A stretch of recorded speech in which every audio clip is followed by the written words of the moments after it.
Immunology শুরু করার পরে প্রথম থেকে একটা টার্ম পেয়ে গেছিলাম অ্যান্টিজেন এবং অ্যান্টিবডি। আজকে অ্যান্টিজেন পড়াবো।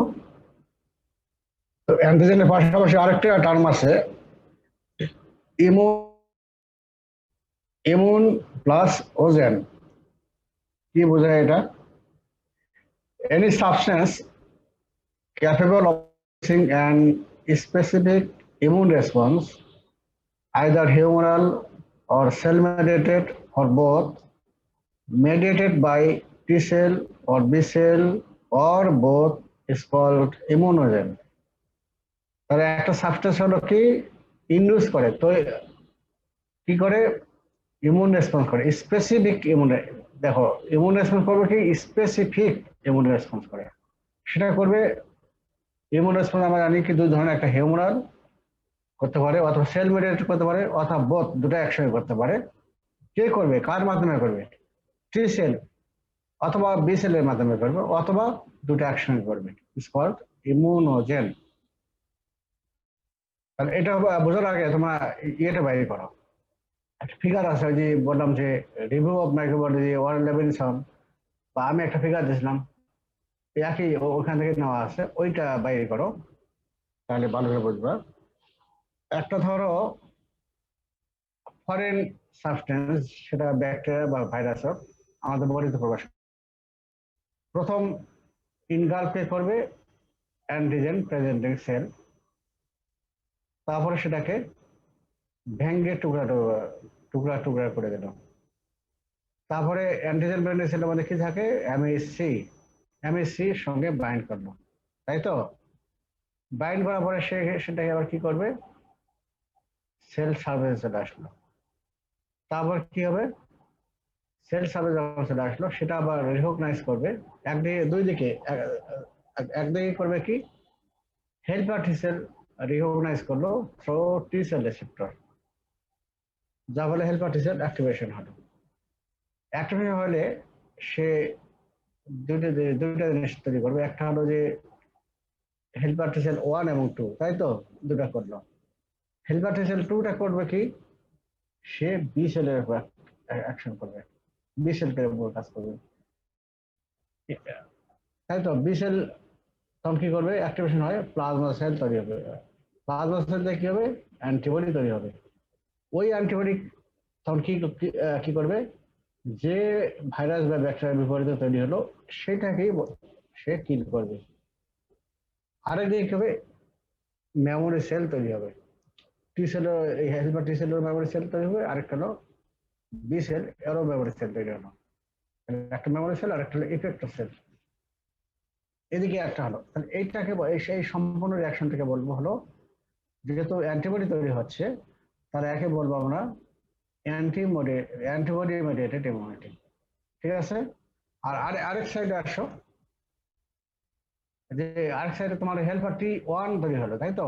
হেল্পার টি ওয়ান কি করবে, সেটা আবার তোমার হলো অ্যাক্টিভেট করবে তোমার সাইটোটক্সিক টি সেলকে অ্যাক্টিভেশন করবে। অ্যাক্টিভেশন করার পরে কি হবে, সাইটোটক্সিক টি সেল তখন করবে কি, ভাইরাস ইনফেক্টেড সেল বা ইন্টারসেলুলার ব্যাকটেরিয়া একে দ্বারা মেরে। তাহলে এটা ডাইরেক্টলি সেল কে ডিস্ট্রয় করলো। তাহলে এই সাইডে হলো তোমার হলো সেল মেডিয়েটেড ইমিউনিটি। তাহলে একদিকে হলো ইমিউনিটি, আরেকটা হলো সেল মেডিয়েটেড ইমিউনিটি। তাহলে এখন বুঝছো তো জিনিসটা কি, এটাকে বলা হয় ইমিউনোজেন। তাহলে any substance capable of inducing an specific immune response, either humoral or cell mediated or both, mediated by T cell or B cell or both, is called immunogen. খেয়াল থাকবে, ওই ফিগারটা বুঝে নাও, তাহলে ওই ফিগারটা সব সময় বলবো। ওই ফিগারটা যে ভালো করে বুঝতে পারবে, তাহলে সে ইমিউনোলজি অনেকটা সে বুঝতে পারবে।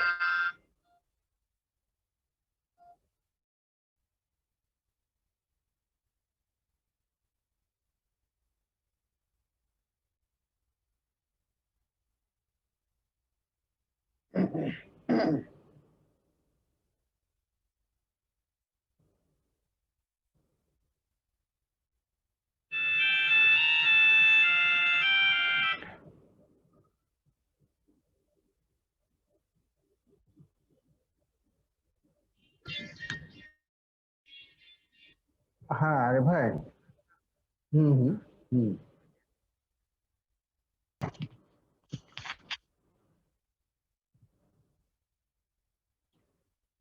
আচ্ছা এখন হলো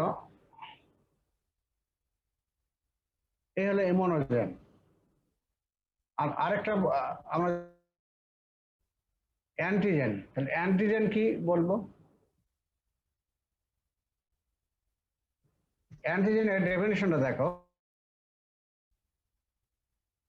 Antigen may be defined as a high molecular weight foreign substance, usually protein or polysaccharide in nature, which when introduced into a suitable individual through a suitable route produce antibody with which তাহলে কয়েকটা জিনিস বললাম। একটা হলো যে chemical high molecular weight, এটা molecular বেশি। তারপর কি বললাম? Foreign substance. তারপরে কি বললাম? কেমিক্যাল নেচারটা বললাম প্রোটিন অর স্যাকারাইড নেচার। তারপর 4 নম্বর কি বললাম? when introduced into a suitable individual, introduce করা হলো সুইটেবল ইন্ডিভিজুয়ালকে। আবার কি বললাম? Through a suitable route. তারপর আবার কি হতে এই যে হলো, তারপর করবে অ্যান্টিবডি তৈরি করবে, এবং অ্যান্টিবডি তৈরি করার পরে ওই যে অ্যান্টিবডি তৈরি হলো তার সঙ্গে আবার রিয়াকশন করবে। অনেকগুলো অনেকগুলো কথা হলো, তাই না? এই জিনিসটা প্রথমে বুঝবো না, আমি যখন ক্লাস শেষ করে দেবো অ্যান্টিজেন তখন তোমরা বুঝবা। এবং এই ডেফিনিশনটা খেয়াল রাখতে পারো, তাহলে একটা পরে আমরা টার্ম আসবো যে একটা গুড অ্যান্টিজেনের ক্রাইটেরিয়া কি, ওই জিনিসটা আমরা তখন ভালো করে এখান থেকে আমরা এই জিনিসগুলোই আমরা সবকিছু ইয়ে করবো।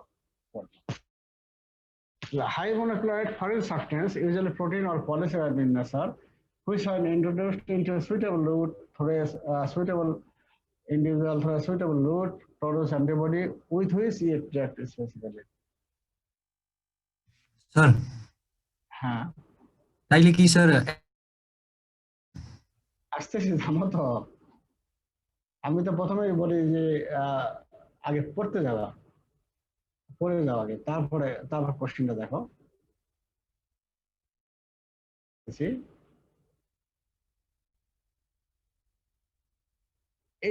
তোমার কোশ্চেন দেখো, antigen may or may not be immunogenic.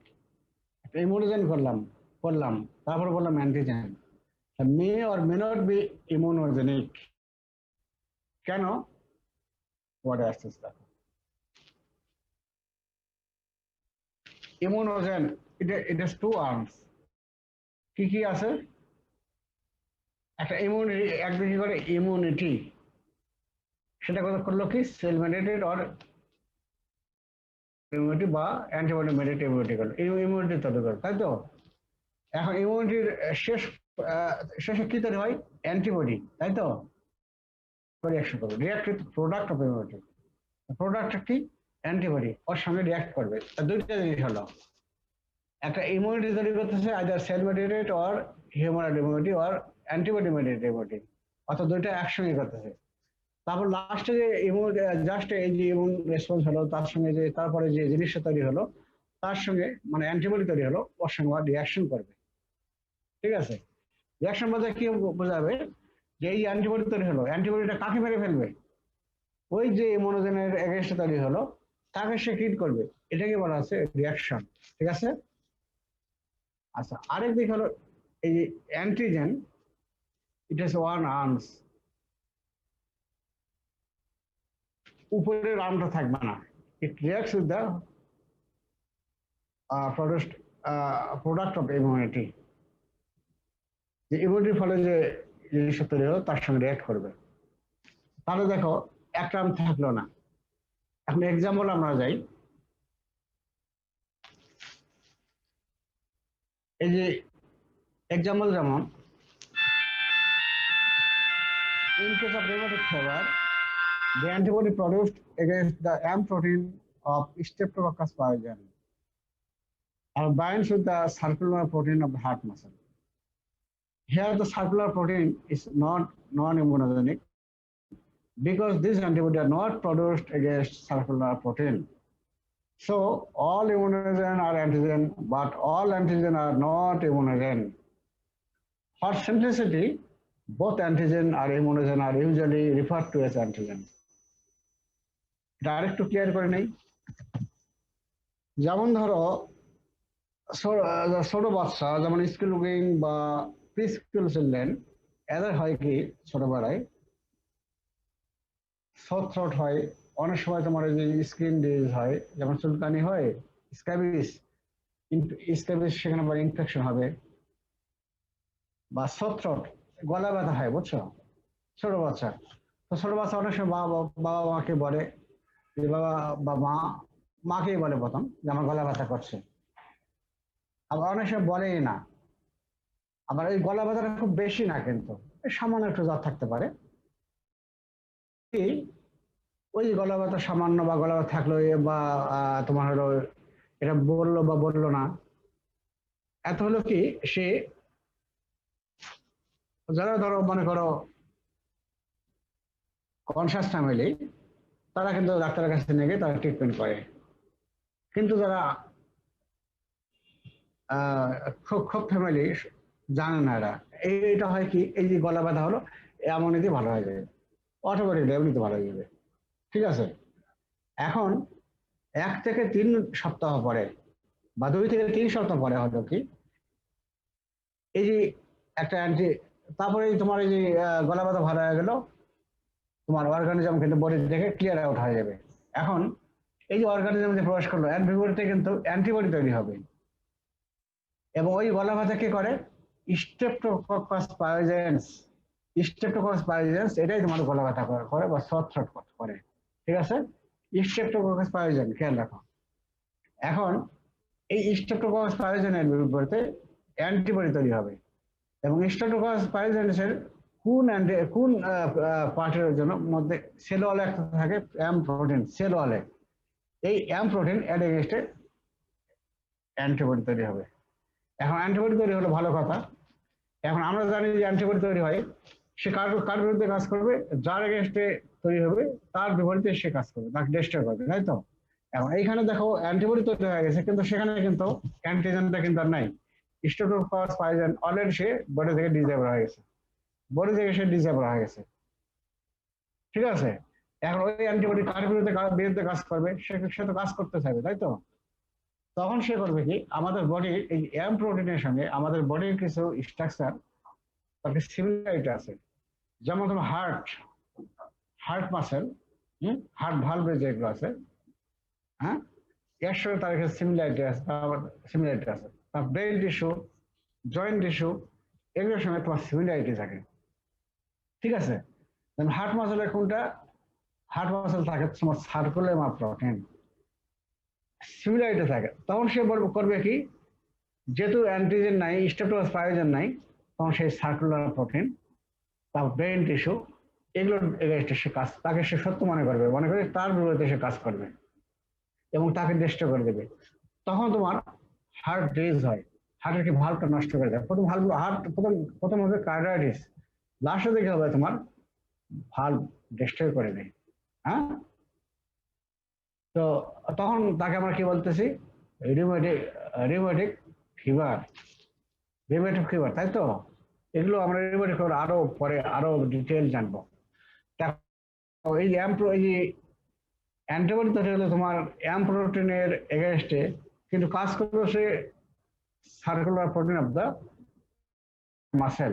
তো সার্কুলার প্রোটিনের বিরুদ্ধে তৈরি হলো না, কিন্তু সে কাজ করবে সার্কুলার প্রোটিন। এখানে কিন্তু সার্কুলার প্রোটিন কিন্তু একটা অ্যান্টিজেন, কিন্তু কিন্তু সে তার এগেনস্টে কিন্তু অ্যান্টিবডি তৈরি হলো না। তাহলে তাহলে আমরা বলতে পারি যে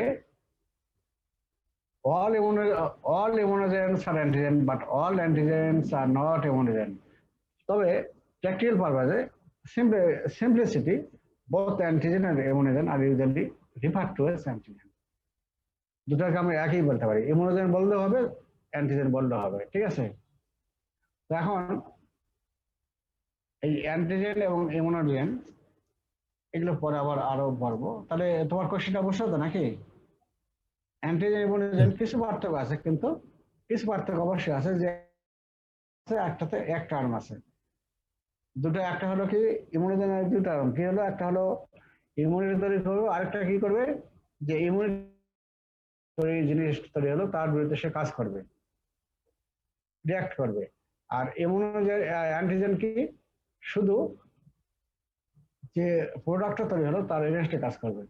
তাহলে এই তোমাদের এটা কিন্তু পরীক্ষা আসে যে অল এখানে একটা কোশ্চেন তোমাদের আসবে পরীক্ষায়, এগুলো বাদ দাও, এগুলো আর করতেছি না। আচ্ছা, ওটা ওই আমি যেগুলো এতক্ষণ বললাম এগুলোই আহ অথবা পড়ি আমরা।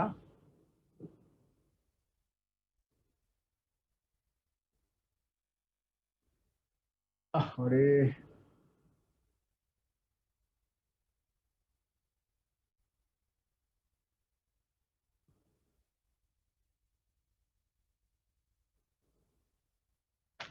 আচ্ছা, একটা ইমিউনোজেন বডিতে প্রবেশ করলো, এটা আমি আর সময় কিল করতে যাচ্ছি না, থাক, পরে আসো। এটাও আর বল।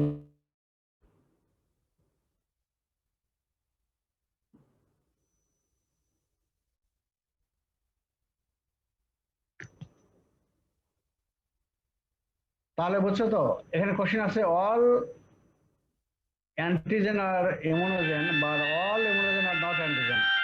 এখানে পরীক্ষায় কোশ্চেন আসে, ঠিক আছে, রিটেন পরীক্ষায় কোশ্চেন আসে, ধরে নাও।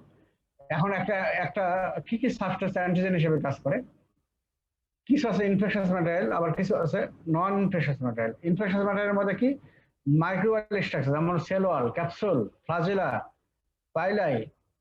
আর ভাইরাসের কিছু লেয়ার যেমন ক্যাপসিড, ইনভ্যালপ, এগুলো তোমার অ্যান্টিজেন হিসেবে কাজ করে। আর একটা কি হয় নন ইনফেকশনাস কি, যেমন অ্যালার্জেন, অ্যালার্জেন যেমন ডাস্ট, পোলেন, হেয়ার, ফুড, বিভিন্নম, ড্রাগস, এবং আরো কিছু কিছু জিনিস আছে যেগুলো অ্যালার্জি রিয়াকশন করে। এগুলো তোমরা জানো, সংক্ষেপে জানো। কিছু ফরেন স্যার লগ আউট হবে স্যার। হ্যাঁ, স্যার এই স্লাইডটা একটু একটু পরে শুরু করেন স্যার, এখনই লগ আউট হবে স্যার। লগ আউট হবে, লগ ইন করবো। জি স্যার, আবার লগ ইন করা লাগবে আর কি, এমনি বের।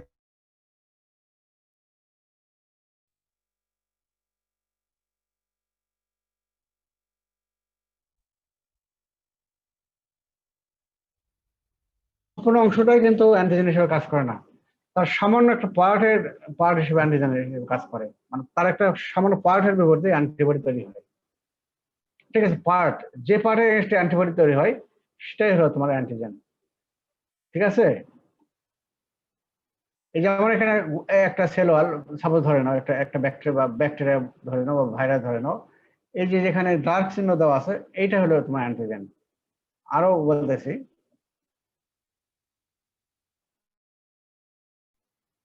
Whole antigen molecule is not antigenic, মানে সেল ওয়াল, তার সম্পূর্ণ সেল ওয়ালের বিপরীতে অ্যান্টিবডি তৈরি হচ্ছে না, তার নির্দিষ্ট কিছু পার্টের এগেনস্টে তৈরি হচ্ছে। যে পার্টের এগেনস্টে তৈরি হচ্ছে সেটা হলো ইমিউনোজেন, এবং যে পার্টের এগেনস্টে তৈরি হচ্ছে সেই পার্টের সঙ্গেই সে যে অ্যান্টিবডি তৈরি হচ্ছে, ওই অ্যান্টিবডি সেই পার্টের এগেনস্টে কাজ করবে, তোমার বাইন্ড করবে। প্রথম তো বাইন্ড করবে, তাই তো, একটা অ্যান্টিজেনের বিপরীতে যখন তোমার অ্যান্টিবডি তৈরি হয়, সেই অ্যান্টিবডি কি করবে, ওই তোমার যে যার against যে অ্যান্টিজেনের যে পার্টের সঙ্গে পার্টের বিপরীতে তৈরি হলো তার সঙ্গে সে বাইন্ড করবে। এখন বাইন্ড করে কোনটা, এই জন্য আমরা জানি একটা অ্যান্টিজেনের একটা অ্যান্টিবডি, আমরা জানি ওয়াই শেপ স্ট্রাকচার। ওয়াই শেপের উপরে অংশটাকে বলে হলো এপিপি পোর্শন, মানে অ্যান্টিবডি বাইন্ডিং সাইট, আর নিচের স্টকটাকে বলি এফসি পোর্শন। এগুলো পরে আমরা অ্যান্টিবডি যখন পড়াবো তখন আমরা বুঝবো। এখন এখানে দেখো, এখন দেখো, তাহলে whole antigen molecule is not antigenic. Immune response occurs only against only part of an antigen. ঠিক আছে, এগুলো জাস্ট এগুলো বোঝার জন্য বলছি, সবকিছু জানা লাগবে না। এখন এই small part is called the epitope. তাহলে একটা অ্যান্টিজেন মনে করল একটা ভাইরাস একটা তৈরি ভিতরে প্রবেশ করলো, তার সম্পূর্ণ স্ট্রাকচার এগেন্সে অ্যান্টিজেন তৈরি হবে না, অ্যান্টিবডি দেবে তার একটা নির্দিষ্ট একটা পার্টের এগেন্সে তৈরি হবে, সেটাকে সেই পার্টটাকে বলা হচ্ছে এপিটপ। আবার যে পার্টের এগেন্সে অ্যান্টিবডি আবার তার এপিপি পোষণের মাধ্যমে সে বাইন্ড করবে অ্যান্টিজেনের সঙ্গে। তাহলে এপিটপ আমরা আরেকভাবে বলতে পারি দি পার্ট অফ দ্য, এই দেখো এই যে এপিটপ যার এগেন্সে তৈরি হলো অ্যান্টিবডি, এই দেখো এই যে ডার্ক চিহ্নগুলো, এগুলো হলো এপিটপ। তাহলে এখানেই আমরা বলতে পারি যে the part of the antigen which bind with the epitope portion of the antibody is called the epitope. অ্যান্টিজেনের যে পার্টটা অ্যান্টিবডির সঙ্গে বাইন্ড করবে সেটাই হলো এপিটপ। আবার প্যারাটপ হলো বিপরীত, যে অ্যান্টিবডি যে পার্টটা অ্যান্টিজেনের সঙ্গে বাইন্ড করবে সেটাকে বলা হলো প্যারাটপ। বুঝছো তো? সহজ কথা এটাই, যদি আগে যদি নাও বুঝতে থাকো এগুলো অত বুঝবে না তোমরা।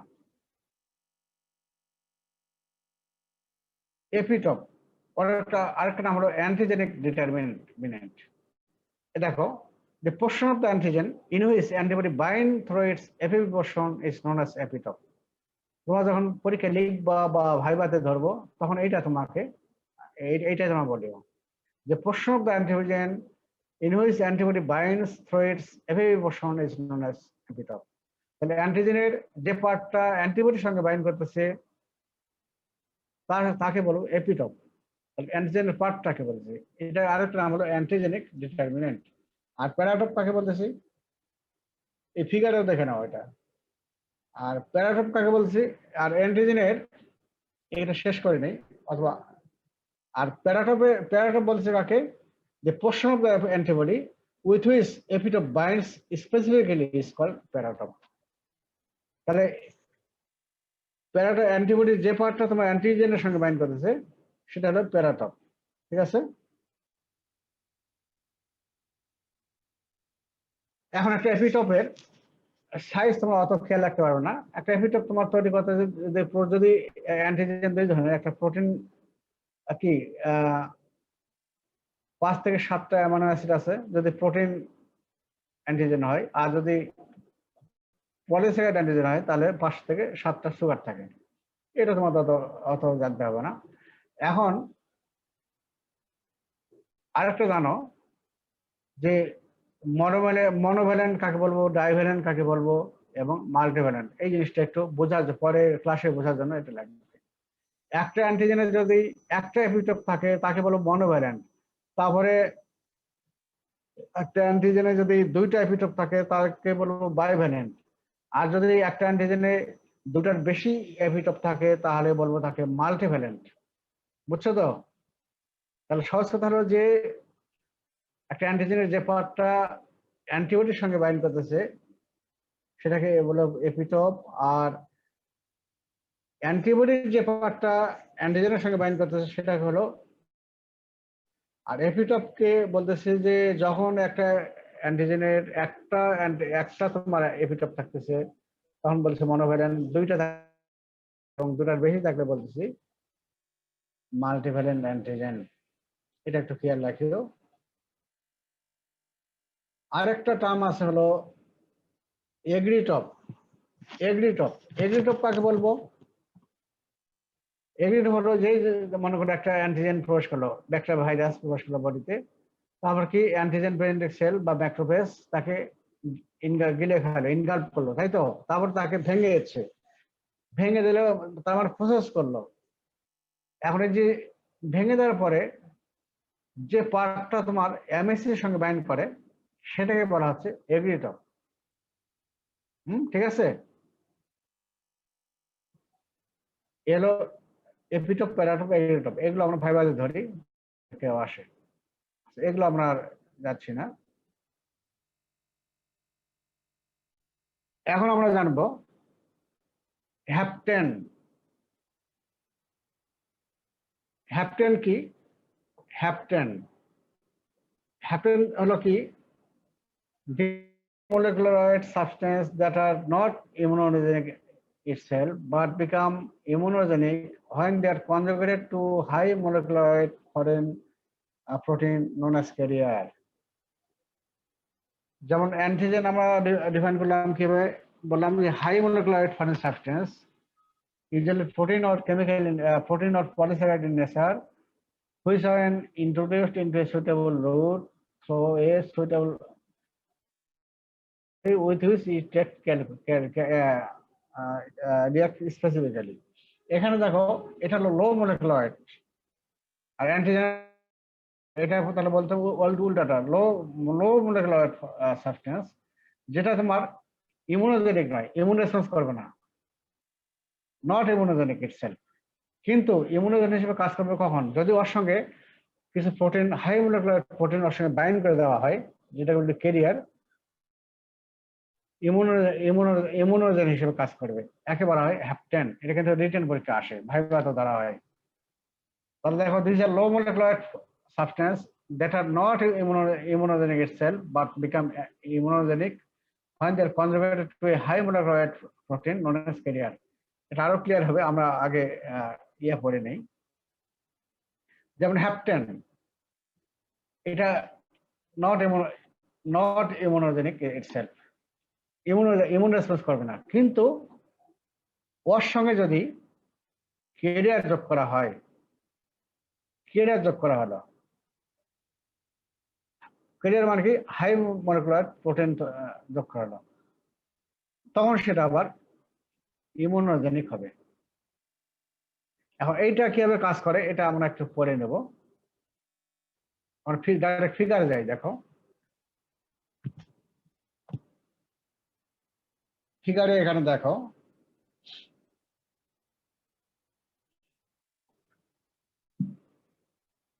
প্রথমে দেখো হ্যাপটেনের সঙ্গে আমরা কি করি? হাই molecular প্রোটিন যোগ করি, প্রোটিনটাকে বলে আমরা ব্যবহার করি। যেমন তোমার যে ভ্যাকসিন এগুলো কিন্তু ইয়ে করে। যেমন দেখো হ্যাপটেন এবং ক্যারিয়ার দুটো একসঙ্গে কমপ্লেক্স তৈরি করলো, তৈরি করার পরে এটা কার সঙ্গে বাইন্ড করবে? বি সেলের সঙ্গে বাইন্ড করবে। বি সেলে কি আছে? আইজিএম রিসেপ্টর আছে, তাই তো? ওরা কিন্তু তখন কিন্তু এরা কিন্তু টি সেলকে অ্যাক্টিভেশন করবে না, ডাইরেক্টলি করবে না, এরা কিন্তু ডাইরেক্টলি অ্যাক্টিভেট করবে বি সেলকে। এখানে দেখো তাহলে হ্যাপটেন প্লাস রিসেপ্টরের সঙ্গে বাইন্ড যখন করলো এবং ওই রিসেপ্টরের মাধ্যমে বি সেলের ভিতরে প্রবেশ করলো, ঠিক আছে? বি সেল তখন তাকে প্রসেস করলো, করার পরে বি সেলের ভিতরে কি আছে? এমএসএ প্রোটিন আছে, তাই তো? এমএসএ প্রোটিনের সঙ্গে তখন সে বাইন্ড করে সেল সারফেসে চলে আসলো। এখানে দেখো সেল সারফেস চলে আসলো। সেল সারফেস যখন চলে আসলো তখন হেল্পার টি সেল তখন তাকে রেকগনাইজ করবে, যা ফলে হেল্পার টি সেল অ্যাক্টিভেশন হলো এবং তখন সে সিক্রেট করবে ইন্টারলিউকিন 4 এবং ইন্টারলিউকিন 5। ওটা আবার আরেকটা বি সেলকে তখন অ্যাক্টিভেশন করবে, করলে বি সেল ট্রান্সফার হবে প্লাজমা সেল, প্লাজমা সেল থেকে তৈরি হবে অ্যান্টিবডি, ঠিক আছে? এইভাবে কাজ করে। হ্যাপটেন তাহলে দেখে নাও এখানে হ্যাপটেন কাজ করে কিভাবে হ্যাপটেন? তাহলে heptane interact with an IgM receptor on the B cell and the hapten carrier protein complex internalized। তার মানে B cell রিসেপ্টর যেটা আছে এর সঙ্গে বাইন্ড করলো, রিসেপ্টর কাছে IgM বাইন্ড করলো, করার পরে সেটা B সেলের ভিতরে গেল। The peptide of the carrier protein is presented in association with class 2 MSA protein to the helper T cell. The activity helper T cell then produces interleukin, which stimulates the B cell to produce antibody to the hapten. শুধু যেটা পড়ানো হইলো, তাহলে আবার বলি heptane plus career এটা bind করলো কার সঙ্গে? বি সেলের রিসেপ্টর আইজিএম এর সঙ্গে বাইন্ড করলো, করে তারা রিসেপ্টর মেডিয়েটেড অ্যান্ডোসাইটোসিসের মাধ্যমে বি সেলের ভিতরে প্রবেশ করলো। বি সেল তাকে প্রসেস করলো এবং বি সেলের ভিতরে কি আছে? এমএসএ প্রোটিন থাকে, এমএসএ প্রোটিনের সঙ্গে সে বাইন্ড করলো, করে সে সেল সার্ফেসে চলে আসলো। তারপর সেটাকে রেকগনাইজ করবে হেল্পার টি সেল থ্রু টি সেল রিসেপ্টর।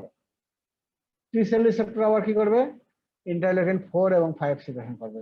ইন্টারলিউকিন 4 কি করবে, বি সেল গ্রোথ করবে, আর 5 কি করবে, ডিফারেন্সিয়েশন করবে। ডিফারেন্সিয়েশন করে করবে কি, প্লাজমা সেল তৈরি হবে। প্লাজমা সেল থেকে তৈরি হবে অ্যান্টিবডি। ঠিক আছে, এই হলো হ্যাপটেন, এইভাবে কাজ করে।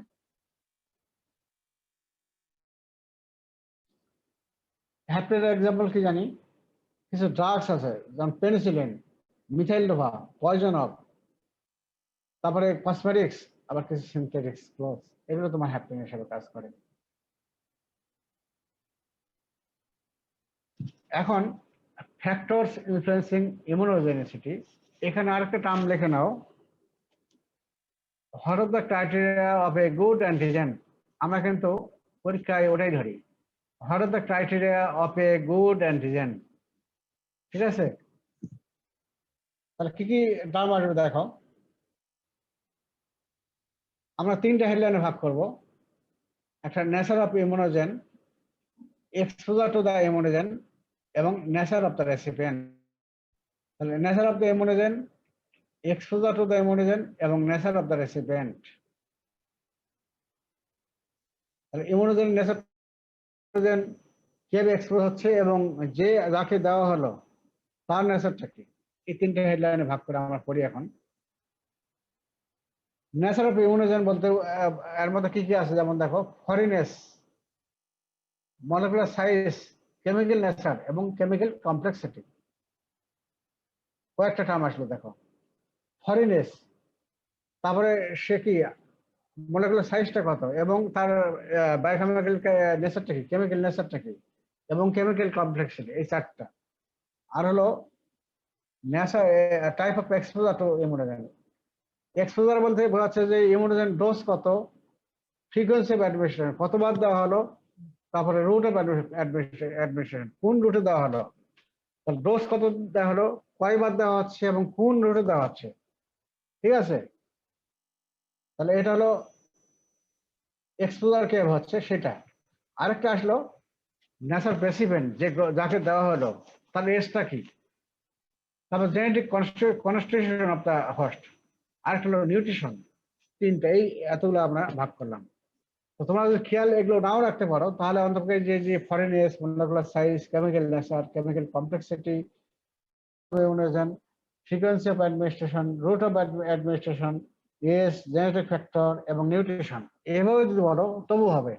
তোমার যে যেভাবে খেয়াল রাখতে পারো সেই সেভাবে খেয়াল রাখো। ঠিক আছে, আমি বোঝার সুবিধার্থে তোমাদেরকে তিনটা হেডলাইনে ভাগ করছি। একটা nature of immunogen, type of exposure to the immunogen, nature of the recipients, কয়েকটা ভাগ করলাম। আচ্ছা,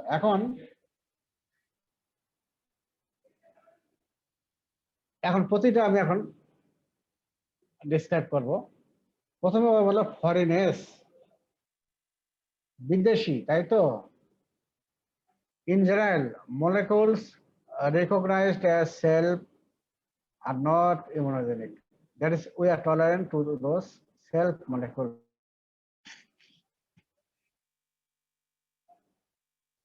To be immunogenic, molecules must be recognized as non-self, that is foreign. এটা যেমন ধরো, এই যে সেদিন তোমাদেরকে একটা পড়ালাম কি, ওই যে টি সেল অন্তর্জাল, তাই তো। টি সেল অন্তর্জালই আমি তোমাদের খালি বললাম যে ইতিহাসটা খালি দেখে নাও, অথবা বুঝতে হবে না, অথবা মুখস্থ করতে হবে না, খালি বুঝে যাও। ওখানে দেখো, এই যে একটা এক্সাম্পল দিয়েছিলাম কি, যে একটা নিউ বর্ন বেবি আসলো, জন্মগ্রহণ করলো, তখন সে শিখবে, চিনবে কাকে, প্রথমে শিখবে মাকে চিনবে, তার বাবাকে চিনবে, তারপরে তোমার দাদু দিদি, তারপরে ভাই বোন, তারপরে চিনবে, এবং এগুলোকে সে মনে করবে নিজের লোক এবং তাদের কোলে যাবে। আর বাইরের একটা লোক আসুক, সে কিন্তু আর সে তার কোলে যাবে না, তাই না। বাইরের লোককে সে ভয় পাবে এবং সে মনে করবে যে তার কেউ, নিজের কেউ নয়, সে তার সঙ্গে কথা বলবে না, বা হাসবেও না, বা যাবেও না, ভয় ভয় করবে, তাই তো, যদি সে ক্ষতি করে। তেমনি আমরা বলেছি কি যে টি সেল, সেটা হলো তোমার হেল্পার টি সেল বলো, CD4+ টি সেল বলো, বা CD8 প্লাস টি সেল বলো, এরা কি হয়, থাইমাসে ট্রেনিং প্রাপ্ত হয়। সেখানে দেওয়া হয় কি থাইমিক এডুকেশন, আরেকটা কি বলা হয় পজিটিভ সিলেকশন এবং নেগেটিভ সিলেকশন বলা হয়েছিল। যে যখন তোমার একটা সেল টি সেল বা বি সেল যখন তোমার ট্রেনিং প্রাপ্ত হয় তখন কি হচ্ছে, ট্রেনিং কি দিয়ে দেওয়া হচ্ছে, প্রথম ওখানে আমাদের বডির যে কিছু ট্রেনার আছে কে, এমএসসি 1 এবং 2, এদের এদেরকে নিয়ে দেওয়া হচ্ছে, ঠিক আছে। এবং এর কন্ট্রাক্টে যে তখন তাকে 2 এবং 1 কি সব সেলই থাকে, তাই তো, থাকে না? এমএসসি 2 কোথায় থাকে, এমএসসি 2 থাকে তোমার এপিসি স্যার। এপিভিসি, আর আর 1টা কোথায় থাকে, all nucleated cell including all nucleated including platelet. তাহলে তো এই যে তোমার ট্রেনিং প্রাপ্ত হলো সে, তাহলে আমাদের সেলে তাহলে ওই এমএসসি মলিকুলার সিনা মানে আমাদের সব সেলকে সে চিহ্নিত করলো যে এটা আমাদের সেলফ অ্যান্টিজেন, সেলফ স্ট্রাকচার, যার ফলে সে কিন্তু সেলফ এই যে অ্যান্টিজেন এর বিপরীতে আমাদের বডির কোনো স্ট্রাকচারের বিপরীতে সে কাজ করবে না। কিন্তু যখন একটা ব্যাকটেরিয়া বা ভাইরাস যখন বডিতে প্রবেশ করবে পরে কি হয়, ব্যাকটেরিয়া এবং ভাইরাসের বিপরীতে সে কিন্তু অ্যান্টিবডি তৈরি করবে এবং তখন অ্যান্টিবডি তাকে ডিস্ট্রয় করবে। তাহলে ব্যাকটেরিয়া ভাইরাস এগুলো কি নন সেলফ বা ফরেন, তাই তো? এই মোট কথা এটাই। তাহলে in general molecules recognized as self are not immunogenic, but তার মানে কি we are tolerant to those self molecules. To be immunogenic, molecules must be recognized as non-self, that is foreign. এটা সংক্ষেপে এটা জানা রাখো।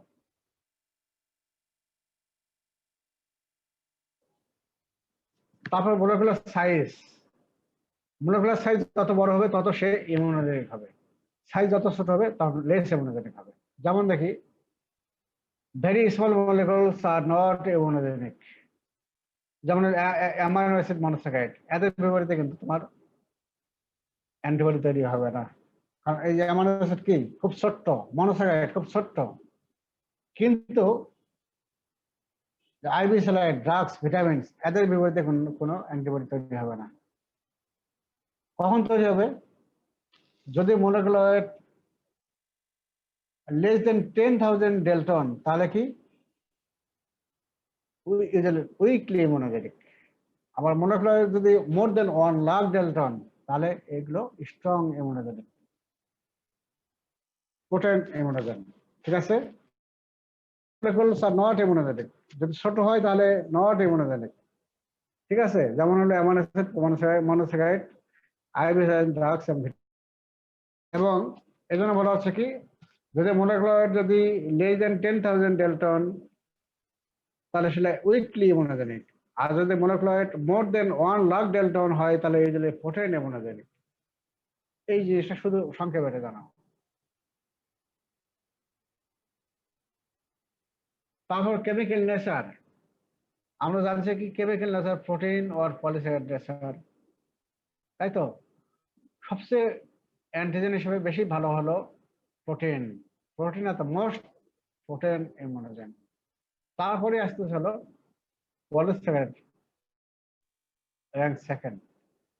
আর লিপিড আর নিউক্লিক অ্যাসিড সাধারণত তোমরা এরা ইমিউনোজেনিক হিসেবে কাজ করে না, এই জন্য বলা হচ্ছে পলি ইমিউনোজেনিক। তবে পলি ইমিউনোজেনিক কখন কাজ করে সেটা পরে আসতেছে।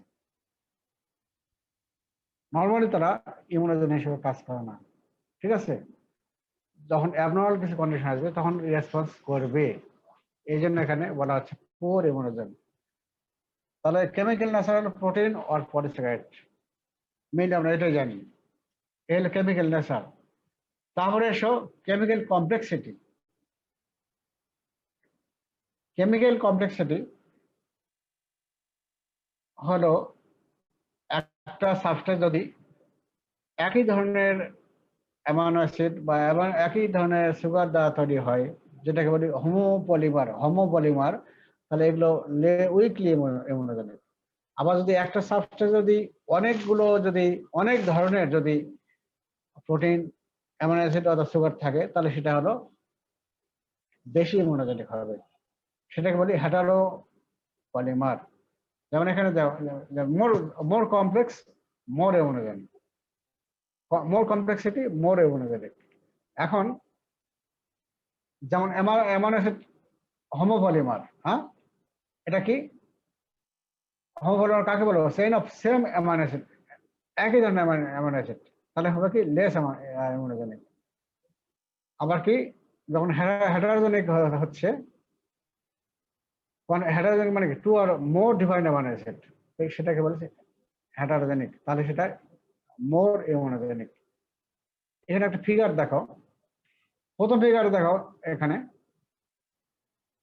হোমোপলিমার, তাই তো? একই ধরনের অ্যামাইনো অ্যাসিড অথবা একই ধরনের সুগার, হোমোপলিমার, কালার একই না, তাহলে এটা হলো লেস ইমিউনোজেনিক। আবার এখানে দেখো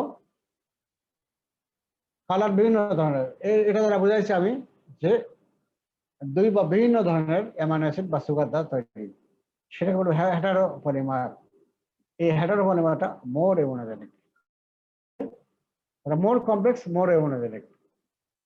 আর homopolymer is more less immunogenic than heteropolymer. এই হলো কেমিক্যাল কমপ্লেক্সিটি। তারপর হলো type of exposure to the, তাহলে আগের হেডলাইনে গেল, এখন exposure to the immunogen. Type বলতে এখন কি বলছি দেখো, dose dose of immunogen. Dose সাধারণত কতটুকু দিব, ডোজের উপর ভিত্তি করেও, বেশি কম ডোজও দিলেও তোমার ইমিউনোজেনিক হবে না, ইমিউন রেসপন্স করবে না। আবার যদি খুব বেশি ডোজ দেওয়া হয় সেটাও করবে না। ইমিউন রেসপন্স করতে গেলে অবশ্যই একটা থ্রেশহোল্ড লেভেল থাকে, ওই থ্রেশহোল্ড লেভেল পর্যন্ত পৌঁছাইলে সে মানে অপটিমাল লেভেল থাকে, সেই লেভেল দিলেই তাকে তখন সে অ্যান্টিবডি তৈরি করবে। তাহলে insufficient dose will not induce an immune response. আরেকটা কি বলছে, very high dose also not induce an immune response. তাহলে ইনসাফিসিয়েন্ট ডোজ করলেও ইমিউন রেসপন্স করতেছে না, এবং হাই ডোজ হলেও ইমিউন রেসপন্স করতেছে না। তাহলে ইমিউন রেসপন্স করতে গেলে কি হবে, minimum quantity of antigen is required to attain a threshold level, and once that level is exceeded, increase in dose does not increase immune response. তাহলে অবশ্যই মিনিমাম কোয়ান্টিটি থাকতে হবে, এবং এই থ্রেশহোল্ড লেভেল পর্যন্ত যাবে, লেভেল পর্যন্ত যখন পৌঁছে গেল সে ইমিউন রেসপন্স করবে। কারণ যখন থ্রেশহোল্ড লেভেলের বেশি হয়ে গেল, তখন ডোজ যখন বেশি হয়ে গেল, সে তখন ইমিউন রেসপন্স করবে না। এই হলো ডোজ অফ ইমিউনোজেন। তারপরে বলো ফ্রিকোয়েন্সি অফ ডোজ, বা আচ্ছা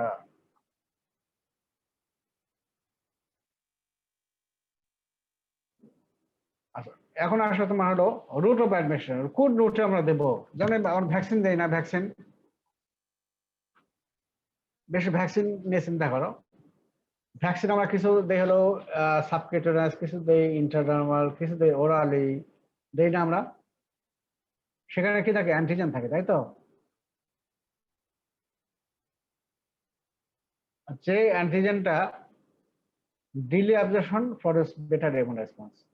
আমরা দিলাম একটা ভ্যাকসিন খাওয়াই দিলাম, তার রেসপন্সটা যদি, তার অ্যাবজর্পশনটা যদি ধীরে ধীরে হয়, তাহলে সে লং টাইম ধরে সে ইমিউন রেসপন্স দেবে। Delay absorption produce better immune response. এই জন্য বলা হয় যে আমরা ভ্যাকসিন কি যদি সাবকিউটেনিয়াস দেওয়া হয় বা ইন্ট্রাডার্মাল রুটে যদি দেওয়া হয়, এই অ্যাবজর্পশনটা আস্তে আস্তে হবে, এবং এটা হলো,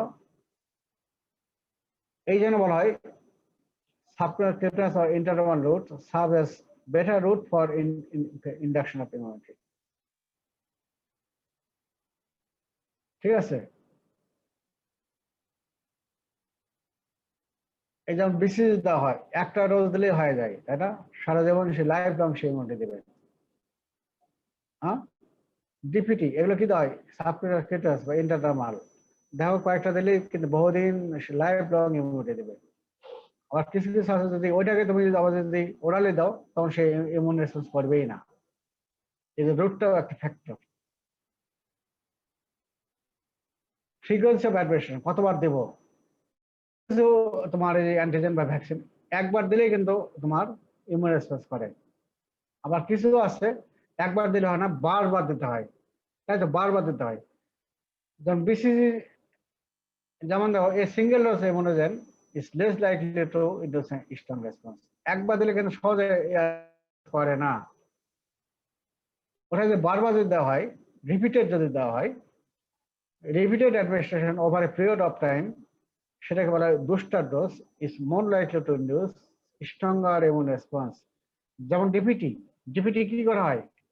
প্রথম দেওয়া হয় কয় সপ্তাহে? 6 সপ্তাহ দেওয়া হয়, তারপরে 4 সপ্তাহ পর পর দেওয়া হয়, 6 সপ্তাহ দেওয়া হয়, 10 সপ্তাহ দেওয়া হয়, তারপরে 14 সপ্তাহ দেওয়া হয়, তাই না? 1 মাস পর পর দেওয়া হচ্ছে। এই যে বারবার রিপিটেড দেওয়া হচ্ছে, এটাকে বলা হয় বুস্টার ডোজ। এই বুস্টার ডোজ যদি দেওয়া হয় তাহলে স্ট্রং ইমিউন রেসপন্স করবে। ঠিক আছে? দিলে সেটা সাধারণত স্ট্রং রেসপন্স করে না, যখন বারবার দেওয়া হয় তখন সেটা স্ট্রং ইমিউন রেসপন্স করবে। ঠিক। এরপরে আসলে nature of recipient. Nature of recipient, nature of recipient কি হবে?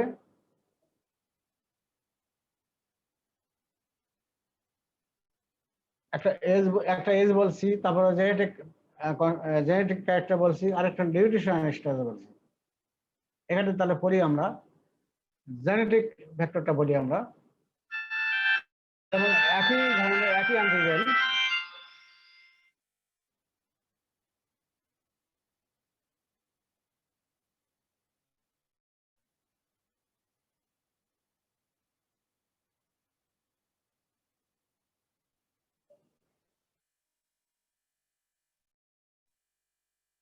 আচ্ছা একই অ্যান্টিজেন দেখো,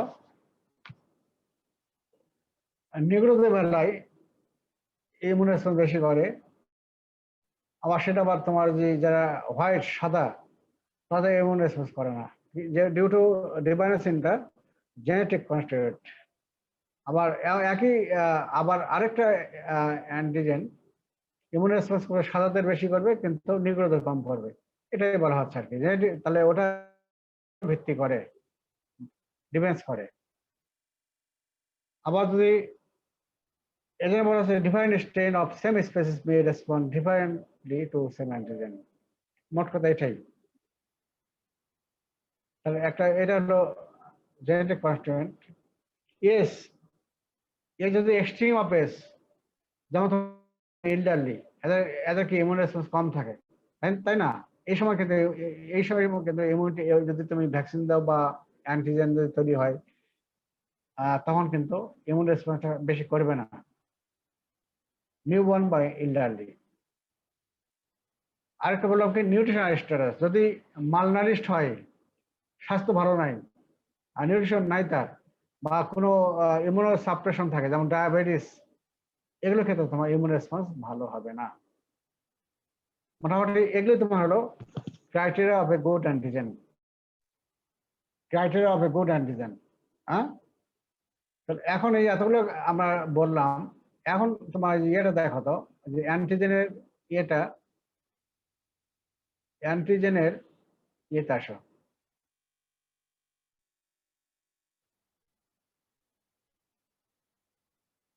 অ্যান্টিজেন,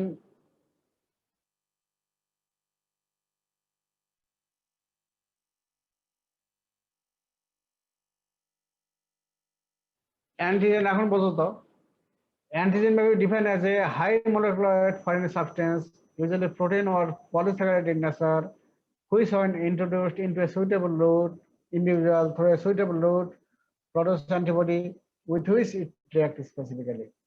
এখন বুঝছো তো?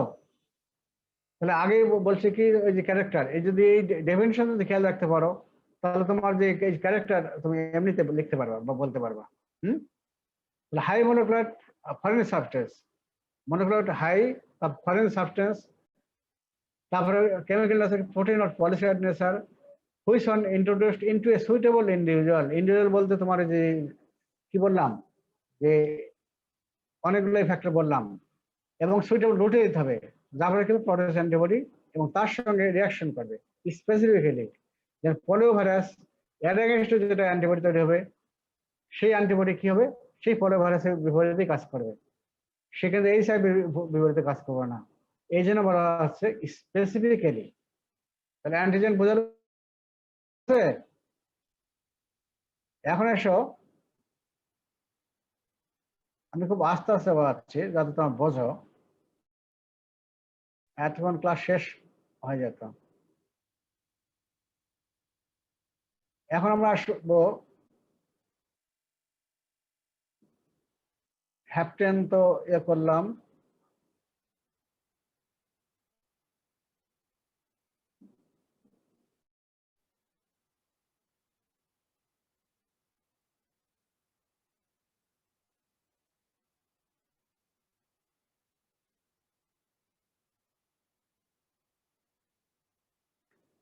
আচ্ছা এখন ওই যে অ্যান্টিজেনের ক্লাসিফিকেশন পড়বো। অ্যান্টিজেনের ক্লাসিফিকেশন আমরা বলবো, একটা হলো on the basis of chemical nature, on the basis of chemical nature. 2 নম্বরে বলবো হলো on the basis of mode of action. তারপরে 3 নম্বরে বলবো on the basis of epitope or antigenic determinant, on the basis of source, on the basis of potency. ঠিক আছে, এগুলো ভাবে ভাগ করলাম, 5টা হেডিং করলাম। এখন প্রথম হেডিং এ যাও, on the basis of chemical nature. Chemical nature already আগেই বলছি আমি যে প্রোটিন, কেমিক্যাল নেচার কি প্রোটিন নট পলিস্যাকারাইড নেচার, তাই তো? তাহলে প্রোটিন হলো বেস্ট ইমিউনোজেনিক। তারপরে সেকেন্ড হলো কি পলিস্যাকারাইড। এটাকে ভাগ করবো প্রোটিন, পলিস্যাকারাইড, লিপিড এবং নিউক্লিক অ্যাসিড। আচ্ছা এখানে আসলে protein virtually all proteins are antigenic in appropriate individual. Protein first, protein immunogenic. আর পলিস্যাকারাইড কি সেকেন্ড টু র্যাঙ্ক, মানে হলো প্রোটিনের পরেই হলো পলিস্যাকারাইড। তবে এখানে একটু এক্সেপশন জানা রাখো, polysaccharide potentially immunogenic but not always ABO blood group antigen.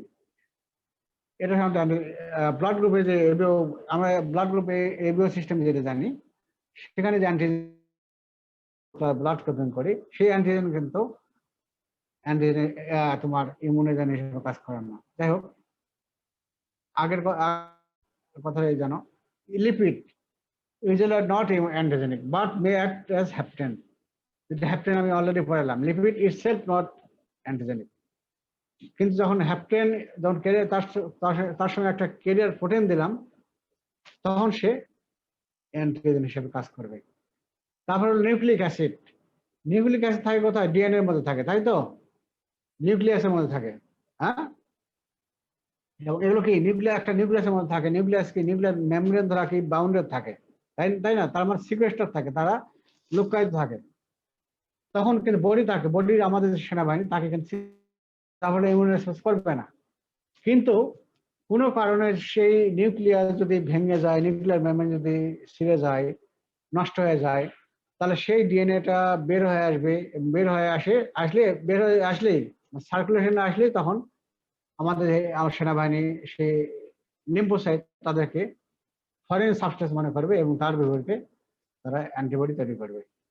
যেমন উদাহরণ দেই, nucleic acid poorly immunogenic are sequestered in the nucleus by nuclear membrane, তাই তো? নিউক্লিক অ্যাসিড আর সিকোয়েস্টার্ড মানে লুকায়িত থাকে ইন দা, এখানে থাকে, যা বলে আমাদের ইমিউন রেসপন্স হবে না। So body can not recognise it. So DNA is not immunogenic. কিন্তু কিছু কন্ডিশন আছে, যেমন but when DNA nature as in case of SLE, it acts as immunogen and anti-DNA antibody is formed. SLE systemic lupus erythematosus, এখানে কি হয়? এখানে কিন্তু তোমার হলো এই তোমার নিউক্লিয়াসটা ভেঙে যায়, যার ফলে ডিএনএটা ব্লাডে চলে আসে, তখনই কিন্তু তোমার অর্বিতে অ্যান্টিবডি হয়। সেটা কি অ্যান্টিবডি হবে? অ্যান্টি ডিএনএ অ্যান্টিবডি তৈরি হয়, সেটাকে আমরা SLE বলি। আরো অনেক ডিজিজ আছে, সেটা পরে আমরা জানবো। ঠিক আছে, তাহলে কেমিক্যাল নেচার অনুযায়ী ভাগ করলাম হলো প্রোটিন, কার্বোহাইড্রেট, লিপিড এবং nucleic acid. On the basis of কাজ কিভাবে করতেছে? এটাকে ভাগ করবো হলো থাইমাস ডিপেন্ডেন্ট বা টি ডিপেন্ডেন্ট অ্যান্টিজেন, আরেকটা ভাগ করবো হলো টি থাইমাস ইন্ডিপেন্ডেন্ট আর টি ইন্ডিপেন্ডেন্ট অ্যান্টিজেন। ঠিক আছে, এখন ডিফাইন কিভাবে করবো? when the antigen cannot activate B lymphocyte without the help of T lymphocyte is called thymus dependent antigen. Thymus dependent কারণ বলছো টি বলা হচ্ছে কেন? টি সেল তৈরি হয় কোথায়? নাম আসে টি থাইমাস ডিপেন্ডেন্ট বা টি ডিপেন্ডেন্ট সঙ্গে বলি। যখন একটা অ্যান্টিজেন যখন তোমার বডিতে প্রবেশ করবে, অথবা এই যে এটাই ডেফিনেশন আরো বলি, when the antigen activate B lymphocyte with the help of T lymphocyte is called thymus dependent antigen. Criteria কি? Mostly protein in nature, require macro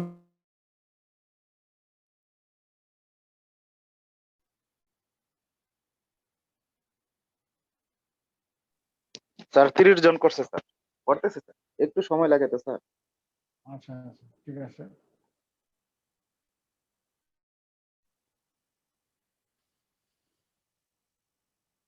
তাহলে এটা হলো when the antigen activate T lymphocyte. Antigen activate কাকে করে? B lymphocyte. কার মাধ্যমে করে? With the help of T lymphocyte is called the thymus dependent antigen.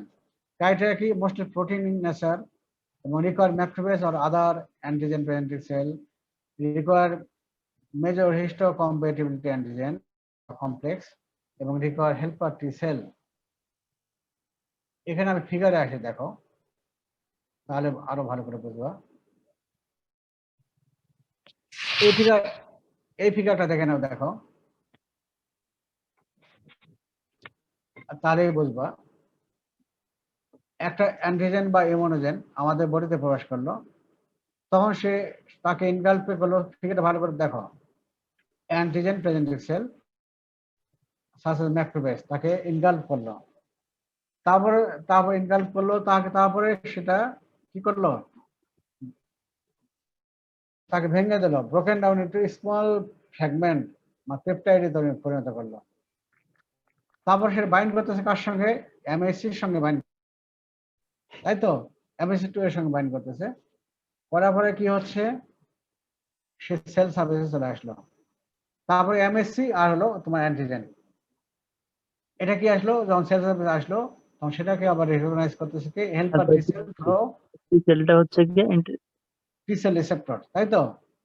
Helper T sell যখন তখন অ্যাক্টিভেশন হলো, তখন সে একদিকে হেল্পার টি সেল যখন অ্যাক্টিভেশন হলো তখন সে সিক্রেশন করবে ইন্টারলিউকিন 4 and 5। 4 এবং 5 করবে কি? B cell growth. আর একটা হলো 5 হলো কি? ডিফারেন্সিয়েশন, তাই তো? বি সেল থেকে তৈরি হয়ে তোমার হলো প্লাজমা সেল তৈরি হচ্ছে, আরেকটা হলো মেমোরি সেল তৈরি হচ্ছে। প্লাজমা সেল তৈরি বি সেল তৈরি হচ্ছে মেমোরি সেল। কতটা জিনিস। তাহলে এখানে দেখো কি একটা, তাহলে এই দিকে দেখো, তাহলে প্রথম রাখতেছে কি এখানে কি? এটা হলো তোমার protein nature, chemical nature, protein. এটা অবশ্যই মেইনলি প্রোটিন নেচার। এখানে তোমার রোল প্লে করতেছে কি? অ্যান্টিজেন প্রেজেন্টিং সেল লাগতেছে না? এখানে রাখতেছে। এমএসসি লাগতেছে না? লাগতেছে। তারপর কি? হেল্পার টি সেল লাগতেছে। তারপর তোমার বি সেল লাগতেছে। এবং এই যে বি সেলকে অ্যাক্টিভেশন করলো কি? ডাইরেক্টলি করলো? ডাইরেক্টলি করলো না, কিন্তু অনেকগুলো প্রসেস মেনটেন করে গেল। এবং এই যে হেল্প কার লাগলো? Helper T sell. Helper T sell 4-5 যদি সিক্রেশন না করে তাহলে বি সেল কিন্তু অ্যাক্টিভেশন হবে না, তাই তো? তাহলে হেল্পার টি সেলের হেল্প নিয়ে তারপরে সে বি সেলকে অ্যাক্টিভেশন করলো। হ্যাঁ, করে একদিকে হলো প্লাজমা সেল হলো, তারপর অ্যান্টিবডি ধরে হলো, আরেকটা হলো কি? মেমোরি। এখন তাহলে আমরা আবারও ওইটা যাই, দেখো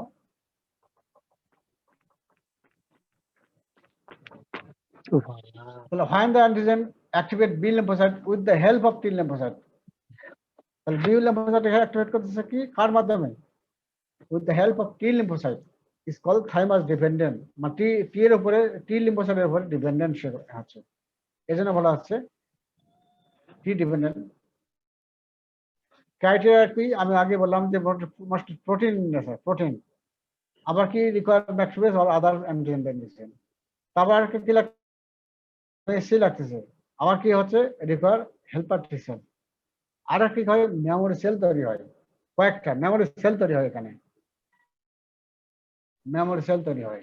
তাই তো তোমাকে কিন্তু ওই সবসময় চার্টটা বলবা, তাহলে তোমাদের বুঝতে সুবিধা হবে। আরেক দিকে দেখো, যেমন সেদিন আমি ওই যে বিসেল যখন অ্যাক্টিভেশন হলো, তখন কি তখন দেখো, তখনকার ফিগারটা চিন্তা করো তো। টি ডিপেন্ডেন্ট যেগুলো কি করতেছে, যে বি সেলকে অ্যাক্টিভেট করতেছে with the help of T lymphocyte. আর কিছু কিছু অ্যান্টিজেন আছে সেলকে ডাইরেক্টলি অ্যাক্টিভেট করে, তাদেরকে বলবো হলো থাইমাস ইনডিপেন্ডেন্ট, বা টি ইনডিপেন্ডেন্ট অ্যান্টিজেন, মানে তারা হলো টি এর উপর, টি লিম্ফোসাইটের উপরে ডিপেন্ডেন্ট নয়। যেমন ধরো when the antigen stimulate B lymphocyte directly without the help of T lymphocyte is called thymus independent antigen বা T independent antigen। ঠিক আছে, তাহলে একটা অপোজিট, একটা হেল্প রাখতেছে আর একটা হেল্প রাখতেছে না, একটা টি লিম্ফোসাইটের হেল্প রাখতেছে আর একটা টি লিম্ফোসাইটের হেল্প রাখতেছে না। ক্রাইটেরিয়া দেখো, এখানে পলিসাইড নেচার, এটা আগেরটা ছিল প্রোটিন ইন নেচার, আর আগেরটা কি ছিল, সেখানে এপিসি অ্যান্টিজেন বেন্ডিং সেল তাকে ইনগাল্প করলো, তারপরে মেরে ফেললো। এখানে অ্যান্টিজেন বেন্ডিং সেলও রাখতেছে না, তারপরে কোনো প্রসেস করতেও হচ্ছে না, তারা ডাইরেক্টলি, যার ফলে কি হচ্ছে ক্যান ডাইরেক্টলি, এবং এর ফলে কি হচ্ছে কোনো মেমোরি সেল তৈরি হবে না। যেমন সেদিন বি লিম্ফোসাইট আমি বললাম যে বি লিম্ফোসাইট, আগে ওই ফিগারটা দেখে নিও, যে কিছু কিছু অ্যান্টিবডি মাল্টিভ্যালেন্ট পলিভ্যালেন্ট মাল্টিভ্যালেন্ট, যেমন বিশেষ করে পলিস্যাকারাইড অ্যান্টিজেন যেগুলো হয়, সেগুলো হয় কি এই যে বি সেলের যে রিসেপ্টর আইজিএম তার সঙ্গে বাইন্ড করতেছে, করে রিসেপ্টর মেডিয়েটেড অ্যান্ডোসাইটোসিসের মাধ্যমে তারা সেলের ভিতরে যাচ্ছে। বি সেল তাকে কি করতেছে, বি সেল আবার বি সেল অ্যাক্টিভেশন হয়ে গেল, হয় বি সেল থেকে প্লাজমা সেল তৈরি হলো, প্লাজমা সেল থেকে আবার তোমার অ্যান্টিবডি তৈরি হলো, এবং এই ক্ষেত্রে কোনো আগেরটা মেমোরি সেল তৈরি আছে। তাহলে এই হলো তোমার, এটা পরে কিন্তু আমরা একটা পার্থক্য বলবো, টি ডিপেন্ডেন্ট আর টি ইনডিপেন্ডেন্ট পার্থক্য আছে, এই পয়েন্টগুলো আমরা পরে পড়বো। এই পর্যন্ত হলো তোমার মোড অফ অ্যাকশন। এখন আসো on the basis of epitope or antigenic determinant. আমরা এপিটপ পড়ছি, এপিটপ পড়লাম কি মনোভ্যালেন্ট, মাল্টিভ্যালেন্ট, ডাইভ্যালেন্ট, তাই তো বললাম। ওর উপর ভিত্তি করে কিভাবে করতে পারি, যদি একটা অ্যান্টিজেনের সিঙ্গেল একটা এপিটপ থাকে, তাকে বলা হয় ইউনিডিটারমিনেন্ট ইউনিভ্যালেন্ট অ্যান্টিজেন। ঠিক আছে, আর যদি তারপর একটা কি unideterminant multivalent, two or more determinant of the same kind, যেমন ম্যানি পলিস্যাকারাইড। আর আরেকটা কি multi determinant multivalent, multiple determinant and different kinds. যেমন প্রথমটা কি হলো ইউনিডিটারমিনেন্ট ইউনিভ্যালেন্ট, আমার শুধু সিঙ্গেল এপিটপ থাকতেছে, যেমন হ্যাপটেপ। আরেকটা কি হলো ইউনিট ডিটারমিনেন্ট মাল্টিভ্যালেন্ট, তার মানে কি এখানে দুই বা তার বেশি এপিটপ থাকতেছে, কিন্তু সেম কাইন্ড, একই ধরনের সেম কাইন্ড, যেমন বলো পলিস্যাকারাইড। আর মাল্টি ডিটারমিনেন্ট মাল্টিভ্যালেন্ট, এখানে যে পলিস্যাকারাইড থাকতেছে বা প্রোটিন থাকতেছে, এগুলো হলো, এটা একটা পার্থক্য। আরেকটা বলো on the basis of source অনেক ভাগ, এক্সোজেনাস অ্যান্টিজেন, আরেকটা হলো এন্ডোজেনাস অ্যান্টিজেন। সেদিন যেমন একদিন বলেছিল কেন তো তোমার ওই যে এমএসসির সঙ্গে বলেছিল, এমএসসি ব্যাপারে কোন প্রশ্ন খেয়াল নাই, এটা আরো ভালো বোঝা। দেখো এক্সোজেনাস অ্যান্টিজেন এবং তোমরা ফিগারটায় আবার আমি যাই, প্রথমে একটা ভাইরাস বডিতে প্রবেশ করলো, তাই তো ভাইরাস বা ব্যাকটেরিয়া প্রবেশ করলো। আচ্ছা, এর আগে এটা পড়ে নেই,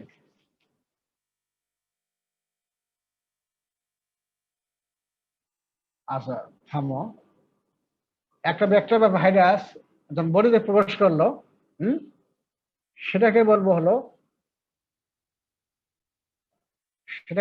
তোমার হলো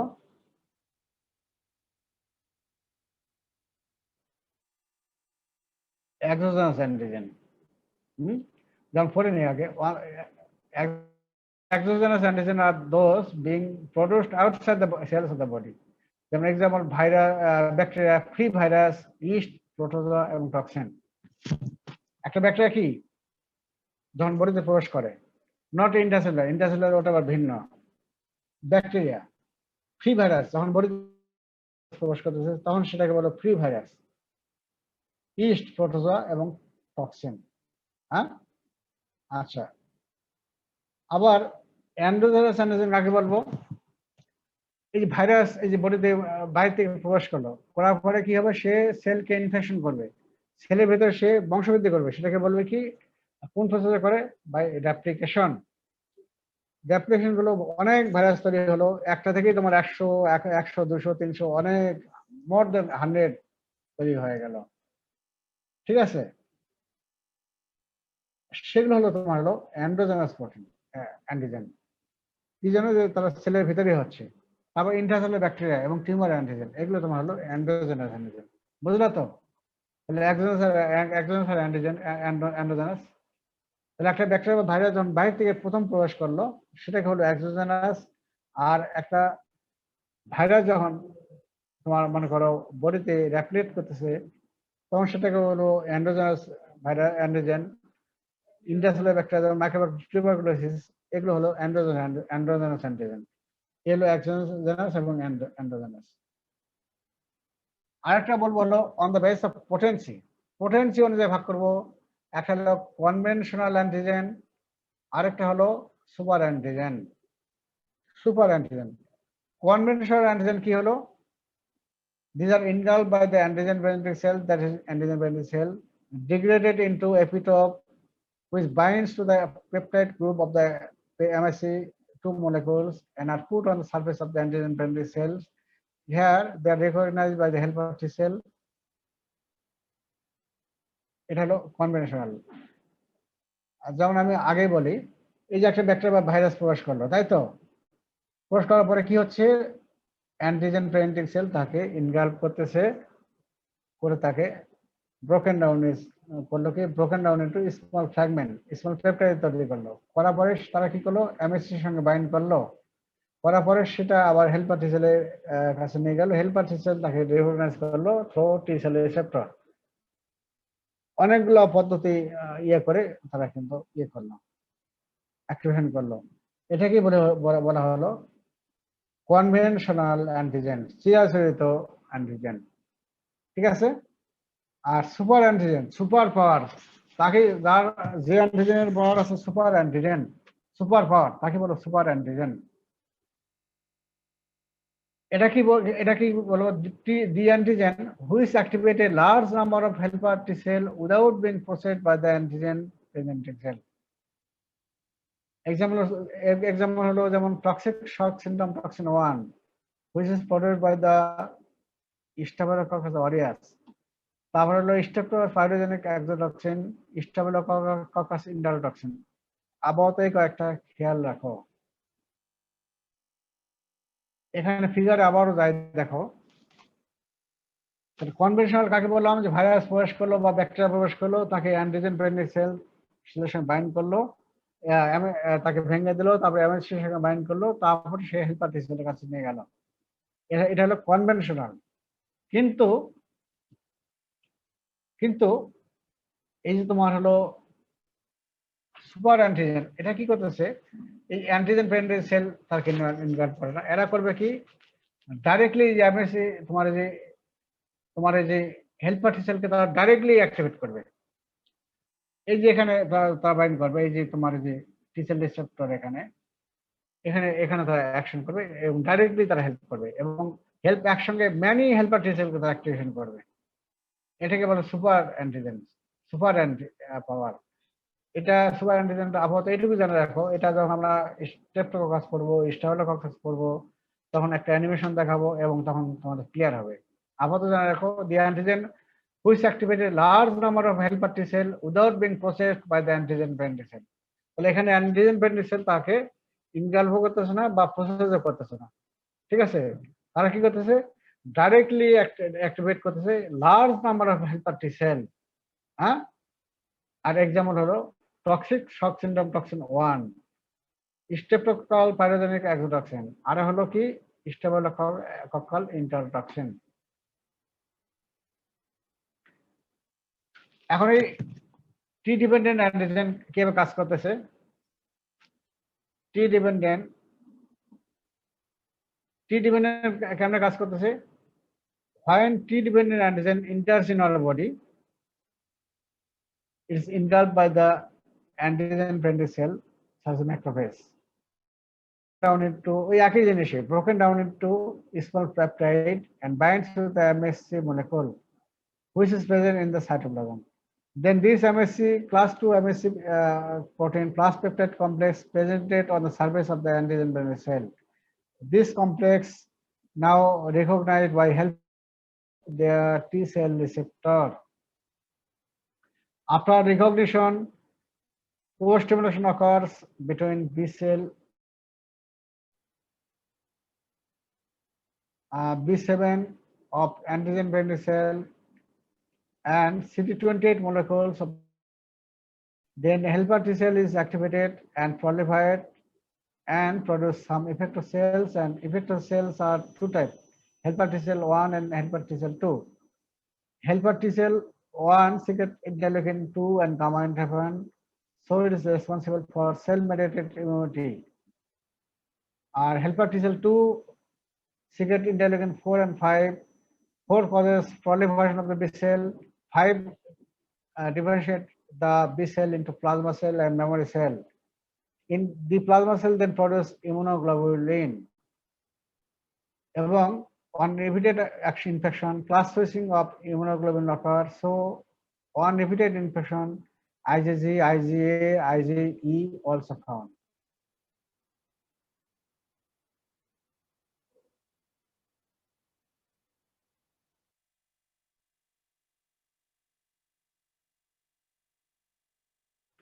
ফিগারটা দেখো, এখন ওই যে এই জিনিসটা আমি বারবার বলতেছি, দেখো বারবার বলার উদ্দেশ্য অবশ্যই আছে, নাহলে তাহলে তাহলে এটা হলো তোমার হলো টি ডিপেন্ডেন্ট অ্যান্টিজেন, যেটা কিভাবে কাজ করতেছে এইটা সম্পূর্ণ ফিগারটাই তোমাকে আবারও বলতেছি। একটা ভাইরাস প্রবেশ করলো, অ্যান্টিজেন সেল তাকে কি করলো, চেক আপ করলো, ইনগাল্ভ করলো, ফ্যাগোসাইট করলো, তারপর সেটাকে ভেঙে দিল, ভেঙে দিয়ে কি স্মল ফ্র্যাগমেন্টে তৈরি করলো, স্মল পেপটাইডে পরিণত করলো। তৈরি করে কি হবে, তারা MSC 1 বা 2 এর সঙ্গে এটা কি করলো, তারপরে বাইন্ড করে কি সেল সার্ফেস চলে আসলো, তাই তো? সেল সার্ফেস আসলে তখন ওই তোমার হেল্পার টি সেল দুই ধরনের, একটা হেল্পার টি সেল 1 এবং helper T cell 2। Helper T sell 1 কি করবে, আচ্ছা হেল্পার টি সেল 2টা আগে, 1টা কি করবে, 1 করবে কি সিক্রেশন করে, ইন্টারলিউকিন 2 এবং গামা ইন্টারফেরন, তাই তো? হেল্পার ইন্টারলিউকিন 2 কি সাইটোটক্সিক টি সেল, দেখো সাইটোটক্সিক টি সেলের উপর কাজ করতেছে, করে সাইটোটক্সিক একেবারে অ্যাক্টিভেশন করতেছে। করলে কি হবে, একদিকে হবে মেমোরি সেল, আরেকদিকে হচ্ছে তোমার ইফেক্টর সেল। ইফেক্টর সেলটা কি করবে, ওই ভাইরাস ইনফেক্টেড সেল একে ডেথ করতেছে। তাহলে এটা হলো সেল মেডিয়েটেড ইমিউনিটি।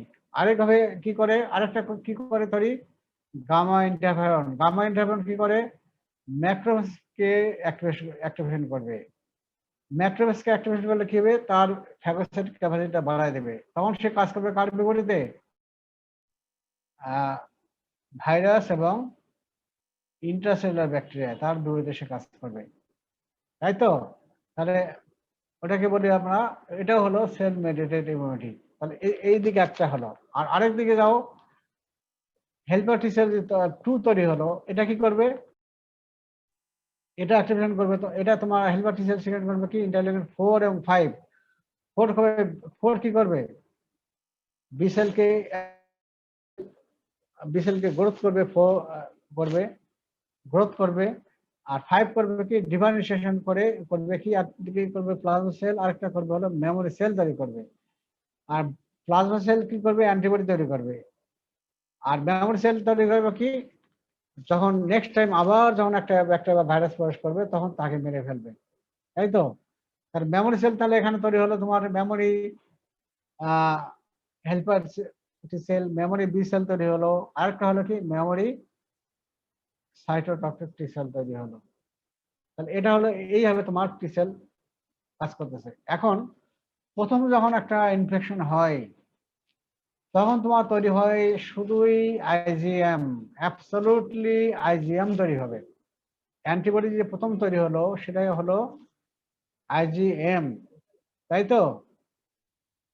আবার যদি ওই ব্যাকটেরিয়া বা ভাইরাস যদি সেকেন্ড টাইম আমাদের প্রবেশ করে বা আবারও বারবার প্রবেশ করে তখন যে অ্যান্টিবডি তৈরি হবে তখন ওখান থেকে ক্লাস সুইচিং হয়ে আদার যে অ্যান্টিবডি গুলো আছে যেমন আইজিজি, আইজি ই, আইজিডি, আইজিএ এগুলো তৈরি হবে। তবে মেইনলি প্রিডমিনেন্টলি তৈরি হবে আইজিজি, ঠিক আছে। তাহলে এখানে আবারও তাহলে দেখো দেখি পরে বুঝলা কিনা।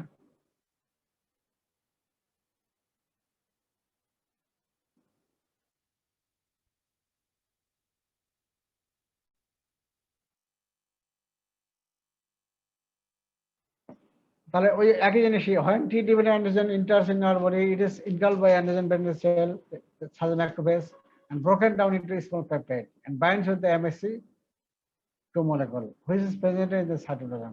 আসলো, তারপরে তারপরে কি হলো MSC class 2 এবং পেপটাইড মলিকুল একটা কমপ্লেক্স তৈরি করলো which is presented on the surface of antigen binding cell. This complex then recognized by helper T cell through T cell receptor। এরপরে কি করো আপনার চিহ্নিত করলো আপনার recognition co-stimulation occurs between B7 থাকে কোথায় অ্যান্টিজেন বাইন্ডিং সেল, তার সঙ্গে আবার কি বাইন্ড করবে তোমরা অলরেডি জানছো যে যে হেল্পার টি সেল অ্যাক্টিভেশন কিভাবে হয় জানছো তোমরা। B cell B7 of antigen binding cell and CD28 protein of helper T cell এর মধ্যে একটা co-stimulation হলো, দেন হেল্পার T cell অ্যাক্টিভেশন হলো এবং proliferate এবং প্রডিউস সাম ইফেক্টর সেল এবং কিছু করবে। এবং ইফেক্টর সেল কি করবে দুই ধরনের, একটা হেল্পার টি সেল 1 এবং helper T cell 2। Helper T sell 1 কি করবে ইন্টারলিউকিন 2 এবং গামা ইন্টারফারেন্স তৈরি করলো এবং যার ফলে সে তৈরি করলো কি responsible for cell mediated immunity. আর হেল্পার টি সেল 2 করতেছে কি ইন্টারলিউকিন 4 এবং 5 সিক্রেশন করতেছে, 4 কজেস প্রলিফারেশন আর 5 করতেছে হলো ডিফারেন্সিয়েশন অফ বি সেল, পরে করতেছে প্লাজমা সেল করবে এবং মেমোরি সেল তৈরি করবে। প্লাজমা সেল কি করবে ইমিউনোগ্লোবুলিন তৈরি করবে বা অ্যান্টিবডি তৈরি করবে। আবার অন রিপিটেড এটা ফার্স্ট টাইম এবং প্রথম তৈরি হবে কি আইজিএম। আবার অন রিপিটেড ইনফেকশন বারবার যখন ইনফেকশন হবে তখন ক্লাস সুইচিং হবে, হয় অন্য গুলো তৈরি হবে, on repeated infection IgG, IGA, IG এগুলো তৈরি হবে। ঠিক আছে, তাহলে টি ডিপেন্ডেন্ট অ্যান্টিজেন কিভাবে কাজ করে এটা মেকানিজম পড়লাম। টি ইন্ডিপেন্ডেন্ট কিভাবে কাজ করে। ক্লাস সুইচিংটা কি? ক্লাস সুইচিং হলো কি যে একটা অ্যান্টিবডি প্রথম যখন একটা ইনফেকশন যখন হয় ব্যাকটেরিয়া বা ভাইরাস প্রবেশ করলো ফার্স্ট মানে এটা হলো প্রাইমারি ইমিউন রেসপন্স যেটা হলো, তখন শুধুই তৈরি হবে তোমার আইজিএম। ঠিক আছে, আমরা জানি যে আইজিএম এর আইজি ইমিউনোগ্লোবিনের ক্লাস 5টা আছে, আর কি আছে আইজিজি, আইজিএ, আইজিডি এবং আইজিই। তো প্রাইমারি ইমিউন রেসপন্স তোমার হলো কি আইজিএম, শুধুই আইজিএম তৈরি হবে। পরে তোমার হবে কি এই আইজিএম থেকে আদার ক্লাসগুলো আদার অ্যান্টিবডি গুলো তৈরি হবে।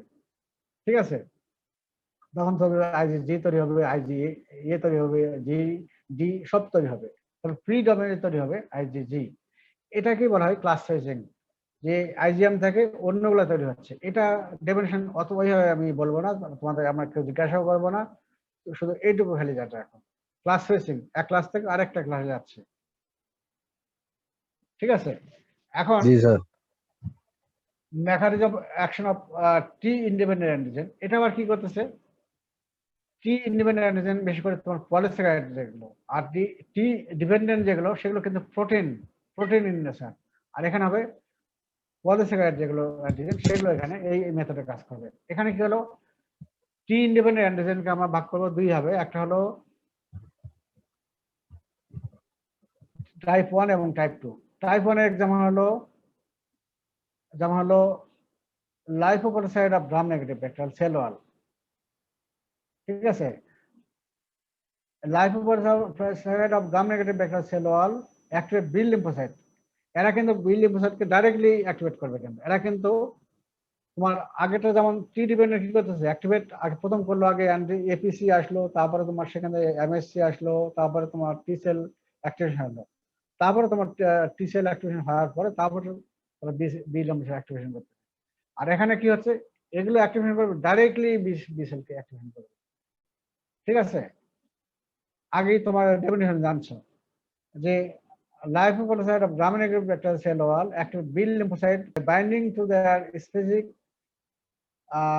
toll-like receptor rather than B cell receptor.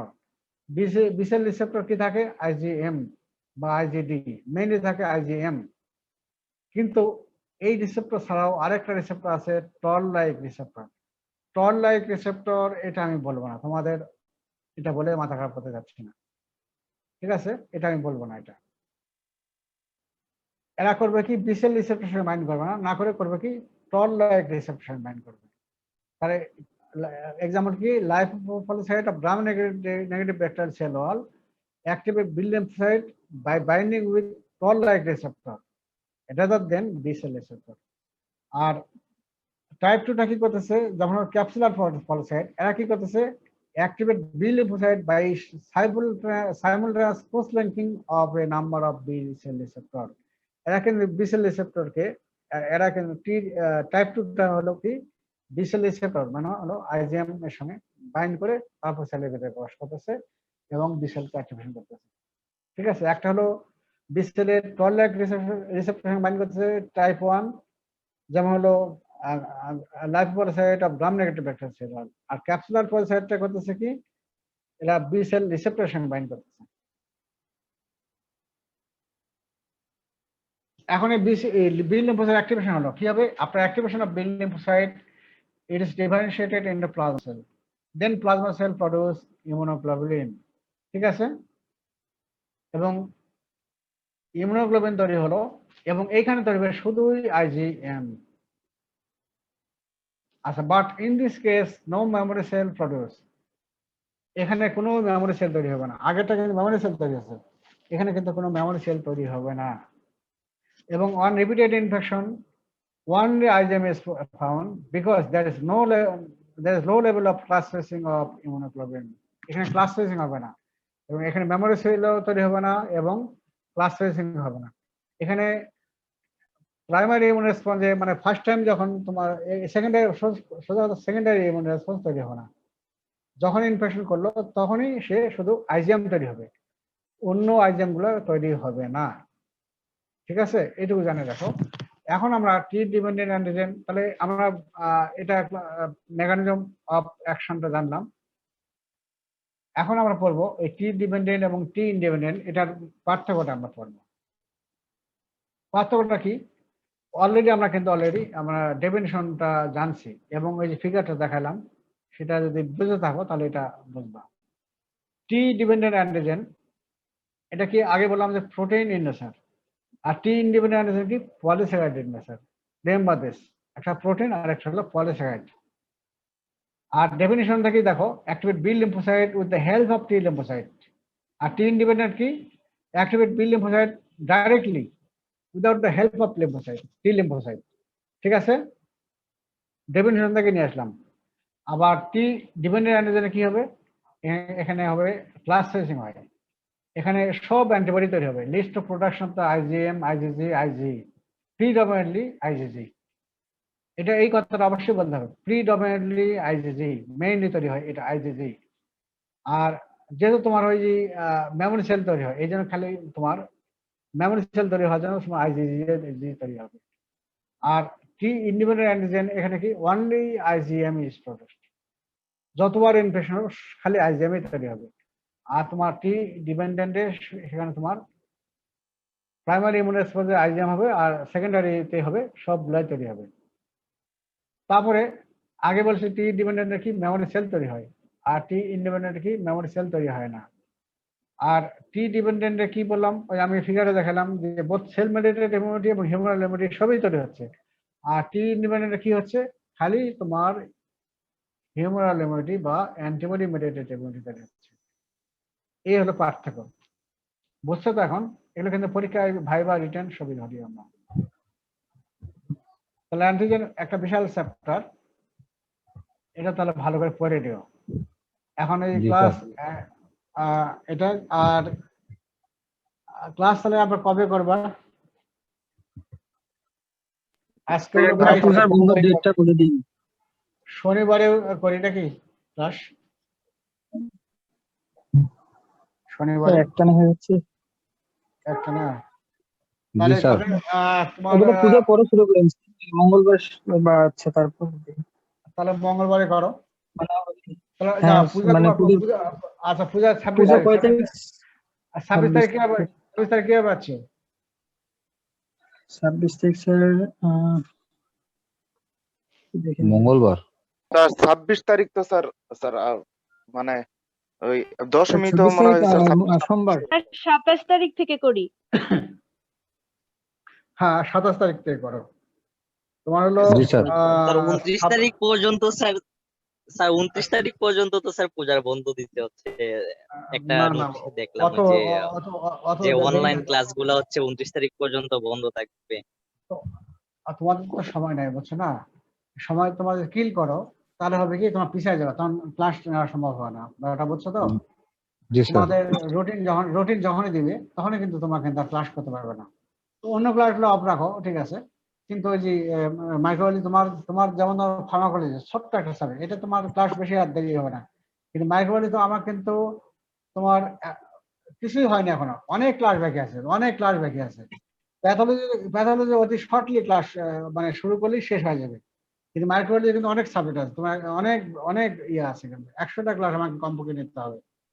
তারপরে এই জিনিসটা বুঝে দেখো, ওই জন্য তো আমি বলতেছি তোমরা যাতে ডিউ টাইমে পরীক্ষা দিতে পারো, ওই জন্য তোমরা করো।